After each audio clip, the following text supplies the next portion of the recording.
Deyirlər Röyanın oturduğu masada heç kim hesab verə bilməz. Nə üçün anar? Valideynlərin uşağa dediyi bir söz var. Ne edirsən elə, amma bunu eləmə. O hansı sözdür ki, sən edirsən ki, bunu eləmə?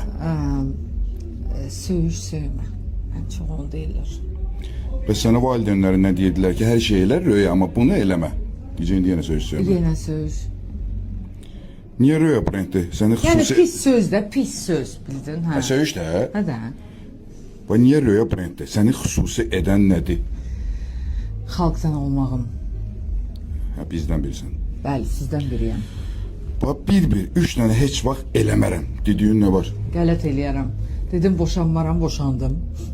Heç vaxt uşaq sahibi olmaram, oldum. Üçüncünü də bilmirəm. O da qalsın 50 yaşına. Röya. Kamran, səni çox sevirəm, bunu biləsən. Hədsiz. İnşallah bir kinoda, bir yerdə çəkilərik. Var. Özdə mənim bürcümdə yazılı var, deyir ki, sən filmə çəkiləcəksən. Mən dedim ki, orada görməmsiniz, yox da kameram var, yoxsa yox. 100% var. Allah var, üçün arka var. Əlbəttə ki, var. Vaxt elə, danışaq. Bu arada fit görsəniz. Sənə qədər deyil. Çox sağ olun.